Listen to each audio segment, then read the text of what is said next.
It's basically like a wrestling rite of passage to have your heart broken by a professional wrestler. He understood that Cena was in character and that Cena was still a hero to him. I have no beef against Sting, but he can't be a heel. I'm back. I'm going to hit you with my bat. I feel very threatened now. The fans would not buy it. They kept cheering for him. It's Stone Cold Steve Austin. Even the what chant wound up backfiring. It annoyed wrestlers for 2 decades. John Cena's heel turn got us thinking about other heel turns. So we're going to compare this heel turn to specifically Hogan and Sting, right? Yeah, Hogan and Sting and also Steve Austin. And Steve Austin. I can't shake how similar to me the John Cena turn is to the Hogan heel turn. Okay? Yeah. Because, I mean, you got 2 gimmicks that are practically the same. You got one guy saying, say your prayers and take your vitamins. The other guy saying never give up. One guy says you fans can stick it. The other guy says it was never enough. That was the Hogan heel turn. Yeah. I mean, it was the same formula. Yes. Now, I think that there's going to be some big differences between the two. Cena is turning heel at the very end of his career, while Hogan turned heel later in his career, but he still had some gas in him and he kept going for a while. Yeah. There's some differences there. And while the Cena heel turn is significant and it's going to be a big boost to WrestleMania this year, I don't think it's going to have the same impact that Hogan's heel turn had for WCW at that time. I mean, you created the NWO and they started destroying the WWF and the ratings. And so there was a lot of things going on at that time where Hogan's heel turn was bigger for the business. Yeah. But that's not to say that Cena's heel turn is a failure by any means. No, not at all. And so let's get back to Hogan last. Okay. Let's talk about some other heel turns. All right. Who do you want to start with? There's some big time faces that turn heel, very popular faces that turn heel, and some were more effective than others. Okay, so the first one I want to talk about is Sting's WCW heel turn back on September the 12th, 1999 at Fall Brawl, where he used his baseball bat to defeat Hogan. Now, here's the thing about this particular video. Most of the videos, even though I remember all this stuff, I would go back and rewatch everything. Yeah. This particular video, with the risk of having some inaccuracies involved in this, I decided deliberately to just go from memory. So I'm remembering things from way back in the early 2000s and 90s because I wanted to focus on the impact that it had on me and the way that I remembered it. With that being said, that does open up the door for some things that may not be 100% accurate because I'm going based off of my memory and what I remember about what happened and how it affected me and my impressions of it at the time. Obviously memory changes things over time. And so you kind of construct your own heel turn in your mind. Sting's heel turn was just not effective. He betrayed Hogan. He was the big-time face. Hogan used to be the big-time heel. So they were desperate. This is 99 WCW. They're dying. They are trying to recapture the magic that happened when Hogan turned heel. Yeah. No. And it didn't work. No. Sting was only heel for a short period of time. Now, I saw some people say that technically Sting turned heel when he joined the Wolfpack. No, he didn't turn heel when he joined the Wolfpack. The Wolfpack was a face faction group. I don't care what you say, okay? You had... it opposed the black and white, right? Yeah. You had Conan going out there, doing his little thing. And Kevin Nash, it's all face people. They picked some of the biggest faces in the company, Luger and Sting and all that to go out there and be the Wolf Pack, and it became its own thing. And I remember at the time going to high school wearing a white and black shirt and getting flack for not supporting the Wolf Pack. Yeah, it was a thing. It's not cool anymore. Yeah, you got to support the Wolf Pack. So I don't call Sting joining the Wolf Pack a heel turn. That's silly to me. Right. But I saw some things online about that, and I was like, no. But this was his actual big heel turn. Now, Sting, early in his career, was a heel, but he wasn't a big name. This proved that Sting can't be a heel, okay? I know that, if I remember correctly, he turned heel in TNA at one point. Am I right with that? Was that the Joker sting? That might have been. I don't know. I can't remember. Let me look it up. That's kind of irrelevant, though. Yeah, it's TNA. Yeah. I mean, who cares about TNA? Yeah, so I'm not even going to bother looking it up. I mean, he might have turned heel TNA. I don't know. Nobody knows what happened in TNA. So it didn't work. And the way I remember the promos that Sting did, they were terrible. Like, you look at Hogan's heel promos, he was able to embody a heel instantly. From the very first one where he turned heel and he says, basically something along the lines, of all you fans can stick it. When I came out here, you fans can stick it, brother. And he immediately is just wrapped with heeldom.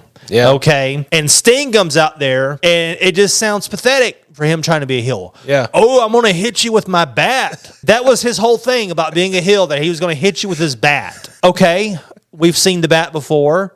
What's the big deal about the bat? I laugh because I've heard you and the guy that likes Vince Russo talk about this for years. Yes. I'm back and I got my bat. I'm back and I got my bat. It was awful. Awful. And I hate to diss Sting. Sting's a legend. He's a great wrestler. I mean, shoot, it was Sting was one of the few things that would get me to watch AEW. Okay. And I'm not an AEW fan at all. And so I just love Sting. I really hated the way the WWE treated him when he finally went to the WWE. I thought that was shameful of the WWE to treat him that way. Have him job the Triple H at WrestleMania. I mean, come on. Okay. So I have no beef against Sting, but he can't be a heel. He doesn't know how to be a heel. He doesn't know what to do. I'm back. I'm going to hit you with my bat. Okay. I feel very threatened now. You know what I mean? Like, it's just not believable. I think the Sting heel turn is more has more parallels to the Austin heel turn than the Hogan heel turn. Yeah, because neither one really. I mean, the Sting one. But I mean, as far as big stars, that might be the worst heel turn ever. I don't know, but look, you had two completely different characters. Sting was a face, but at that point, he had been doing like the Crow Sting for a while, and he was more of like the anti-hero, like Austin. Not like Hogan, who was all for the people and all this stuff. It was two completely different things. So I don't understand how they could think they could get the same reaction from Sting turning heel as Hogan turning heel. That just doesn't make sense. And then another thing that's important, that's a difference, is the tides have changed. The wrestling industry was ready for Hogan to turn heel. Yeah. It was time. Okay. I had a little action figure federation I had when I was a kid. I would have all the old Hasbro WWF action figures, which would mean I would have a mixture of WCW and WWF action figures. And I remember playing with my little action figure federation. I would read the wrestling magazines and all the flack against Hogan. And I remember as a kid, I'm going to make Hogan turn heel. Now, I didn't create an NWO and all this other kind of stuff, but, I had Hogan turn heel in my little action figure federation. And, even though I thought wrestling was completely real back then, I understood that wrestlers changed from heel to face frequently in wrestling. And so it made sense for me to turn Hogan heel in my little action figure federation. And then it actually happened. I wasn't ready for it, even though I had foreseen it. Right. Its arrival. I still wasn't ready for it. It had a huge impact on me. Sting turning heel, nobody cared. The fans didn't buy it, and it was not very long before he was back as being a face again. Austin turned heel on April the 1st, 2001, WrestleMania 17, where he lined against The Rock with Vince McMahon. Yeah. Okay. That heel turn, they tried hard to make it effective, but it was just bad. It was a bad time to do it, given the state of the business and the state of the stars in WWE. The Rock would eventually go on to make movies and all that. Austin would eventually retire. They tried hard to make this work. They gave Austin his longest run as the WWF champion, a WWE champion. They tried everything. They put everything into this heel turn that just the fans would not buy. They kept cheering for him. Yep. It's Stone Cold Steve Austin. Yep. Arguably the most popular wrestler of all time. And they tried to turn him heel only a few years after his huge rise. Yeah. So it made absolutely no sense, even though the storyline made sense. But it just made no sense. And it didn't work. The fans didn't buy it. Even the "what" chant wound up backfiring. Yeah. Because that was started during Austin's heel run. Yeah. The what chant, the fans bought into it for freaking 2 decades. I mean, so it annoyed wrestlers for 2 decades plus. Yep. Even that caught on. So things that were not supposed to catch on, caught on. Austin's heel turn, flop. He was always an anti-hero. Look, he wasn't like Hogan, okay? Again, you're just not going to get that big of a reaction unless you got a guy that's been like kissing babies, shaking hands with the crowd. That was never Austin. He was really, he was a face, but he was really just against authority. That's kind of what he represented. That's what that gimmick was. And he was never there for the people. So turning against the people, well, he was never really for him. He just kind of did what he did, and the fans liked it. Yeah. Okay, he wasn't worshipped like Hogan. I remember when that happened, I really questioned whether or not this was going to work. I didn't see what he could do to make fans hate him. Yeah. There's another heel turn that I didn't include on this list that I'm just thinking about right now. Okay. Since we're talking about big-time faces turning heel. Roman Reigns. It worked. His heel turn worked. Okay, first of all, he was getting booed out of the arena anyways. He didn't even have the mixed reaction that Cena got. Right. He was just booed, okay?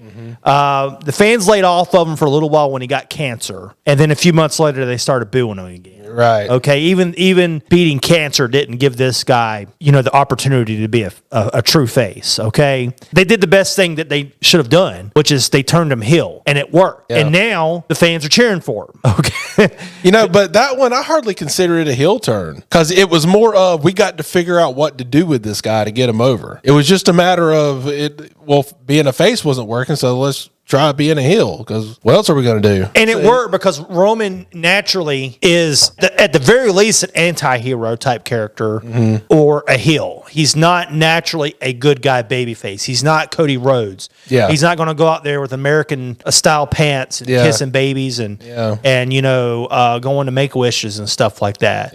Yeah. That's just not naturally Roman's personality. And that's not insulting the guy. We're talking about entertainment here. And some people are going to be more natural towards a heel role than they are a face role. That's not to say there's anything bad about that person. I think that Roman, from what I've heard, is a really stand-up nice guy in real life. But we're talking about playing a character. Roman never was able to cross into that, pure babyface territory that other wrestlers could. Let's go back to Hogan. Bash at the Beach, 1996, July the 7th.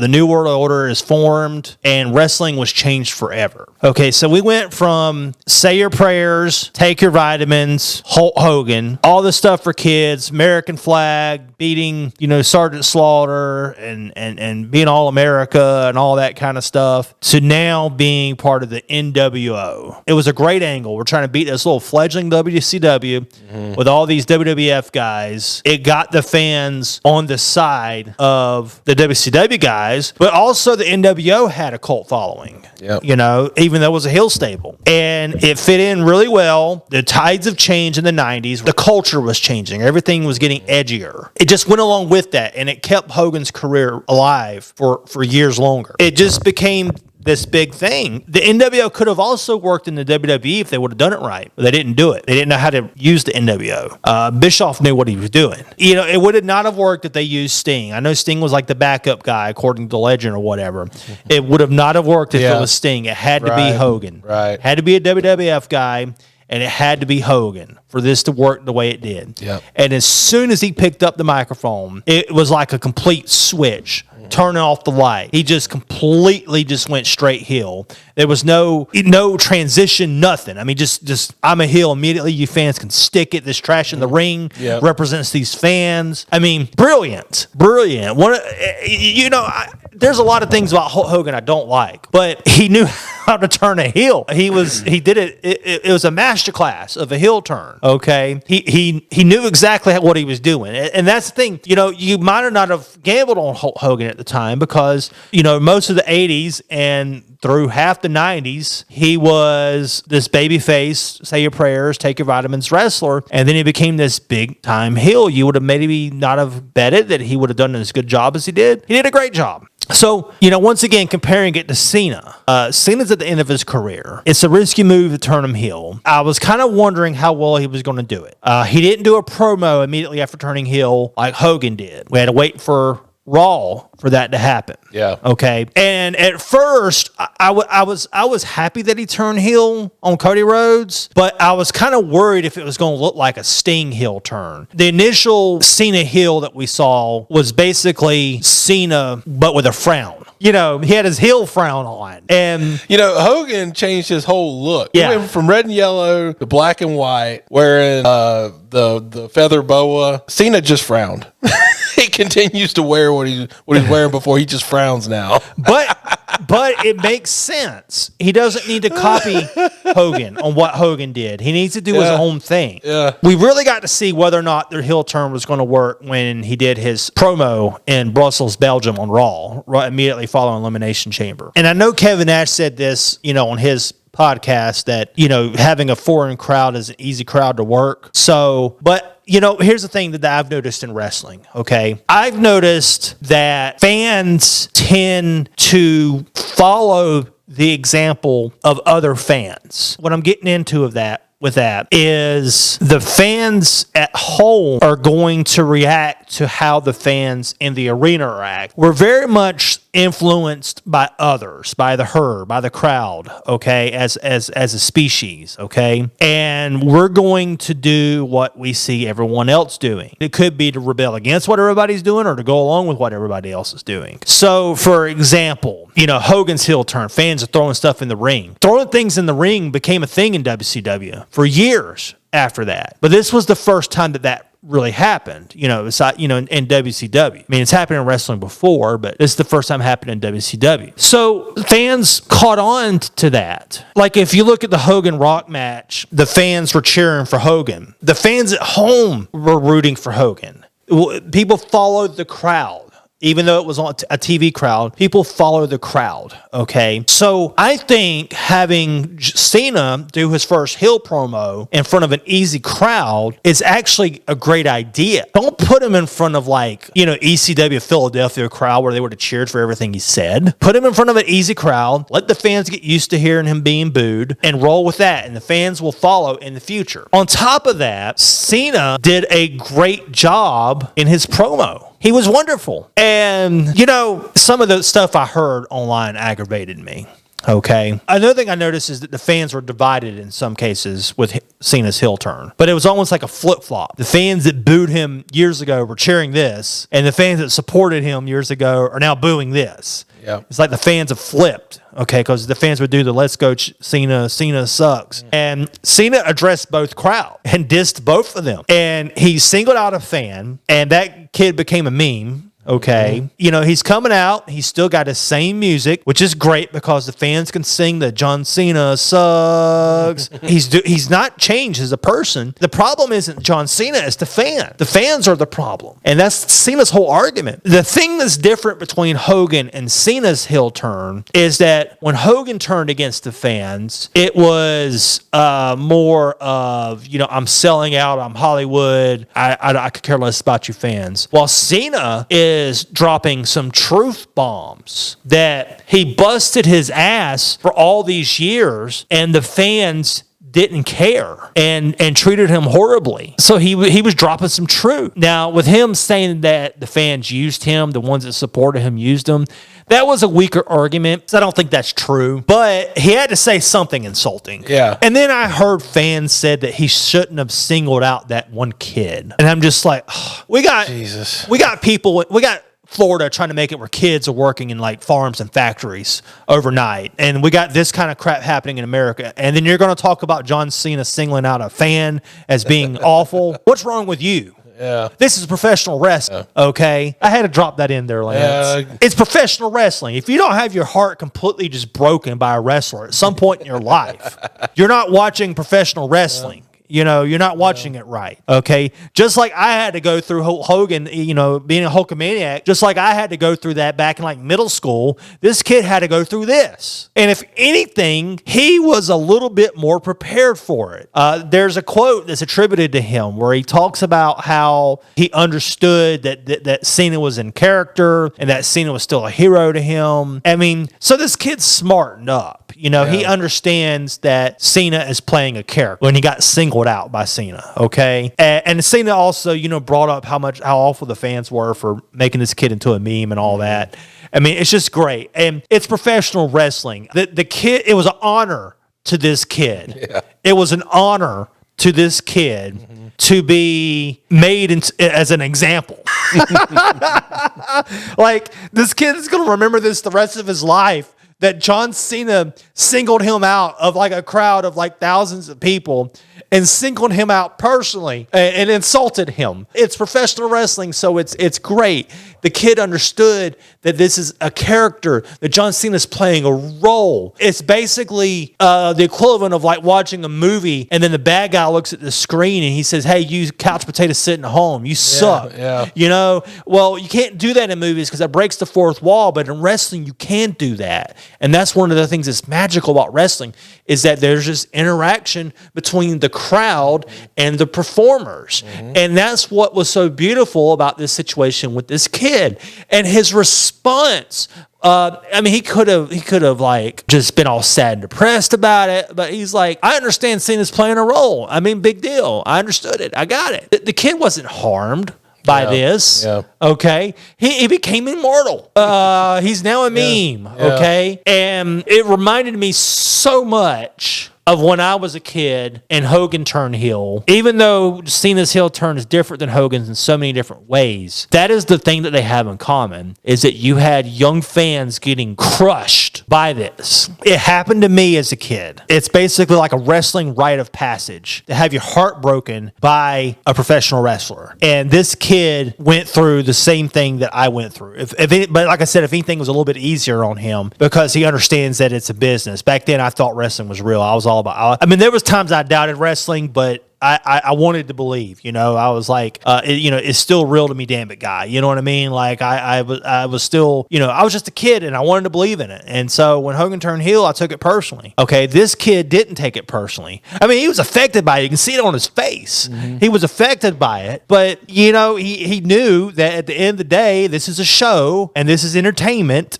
And John Cena's going out there to entertain the crowd. And, you know, it sounds like he's going to still support Cena no matter what. You know, that's his prerogative. Yeah. Maybe the intended effect will happen and he'll turn sides and start supporting Cody Rhodes. Or maybe he'll say, you know what? John Cena singled me out. I'm going to support this guy for being, you know, so terrible to me. You know, because it's wrestling. You can do that. Yeah. The more awful a wrestler is, the more you can like him. If you choose to like the heel, you can cheer for the heel in wrestling. That's the thing that's great about wrestling. So the fans were divided, you know, except for with the John Cena sucks chance, they were divided. Everything's okay. So you fans that were worried about the kid's fine. He's okay. He didn't get hurt. He's fine. His feelings might have got a little hurt, but that's wrestling. That's what happens in wrestling. Okay. AEW had a similar situation with the kid getting singled out. Kid was cursing out Chris Jericho. Yeah. I saw all kind of crazy things about this. First of all, the gender of the kid was always, in some articles it was a boy, some was a girl. Yeah. I saw one thing that said that and it said she flashed herself, that the defects was called. Oh it was God. A boy, okay? The boy with long hair. It was a boy with long hair, right. The defects didn't get called, DCF or whatever. None of that happened. It's professional wrestling. Yep. The kid had abs, and more abs than Chris Jericho, and which is not hard to do. I could probably pull that off. And it was just funny. It was just funny. And, you know, I'm not an AEW fan. You won't hear me talk too much about AEW because I don't know what's going on. I don't keep up with it that much. But I thought that was entertaining. I thought it was an interesting exchange. And, you know, I think it was just AEW's way of doing something with a child audience member that was a little bit different. My only question about it, and this was the accusation for the boy in Brussels too. Both instances, it was assumed that these kids were plants. Yeah, right. I'm more likely to believe the AEW kid was a plant. Yeah. The Brussels kid, there's no proof that he was a plant. Yeah. Cena singled this kid out. Okay. I mean, it was 100% legit. Like, I'm singling out this one kid in the audience, okay? And it was a brilliant heel move, okay? The reason why I don't think it was a plant is because the kid actually commented on it. He didn't give the WWE narrative. You know, if he was giving the WWE narrative, he would have talked about how heartbroken he was, and you know, now he supports Cody Rhodes and all this other kind of stuff. He would have spun it that way, but he gave his genuine feelings about the situation. That, you know, this poor kid's got to be torn up inside because he's seeing Cena doing all this bad stuff, but he still supports the guy anyway. So it's just the kid wasn't a plant. The AEW kid more likely was a plant. I mean, what were the chances of that kind of interaction? I don't know, but I think, but it was still entertaining, even if it was a plant. The only thing that makes me think it wasn't a plant was Jericho's reaction, because he looked genuinely surprised and wasn't sure how to proceed. You know what I'm saying? Yeah, I didn't know what you're saying. I think if it was a plant and this was planned out, he would have like laid into the kid more. Does that make sense? Yeah. But instead he was kind of withdrawn, like, man, this kid's giving me some shit here. What the fuck do I do now? And there's only so much you can say to a kid. You know what I mean? Right. There's only so much you can say to a kid. There's a line there. You know what I mean? Like, you know, you can insult the kid to some extent and it'd be okay, but you know, there's lines that you can't cross when you're insulting a kid, you know? And like Jericho was like, he was flipping them off. He's like, you don't even know what that means. And I was like, that is awesome. That is so awesome. And you know, but there's a line that you can't cross when you're insulting a kid. And I think Cena like nudged against that line. Okay. Yeah. And that's part of why the fans, because he singled this one kid out, and that just feels so wrong. But like I said, it's an honor. This kid was honored by John Cena. Okay. I mean, this was like the equivalent of like Rey Mysterio, like, rubbing his head against another kid's head with the mask on, except for it's the heel version. Yeah. Okay. Like, this kid was singled out by heel Cena. That'll stand the test of time. This kid's now a legend, okay? And he can go to school and be a legend now because he was singled out by John Cena. So, did you have anything else to say about any of these heel turns? No, I'm not going to steal your spotlight here. So. All right, then. Until next time. All right.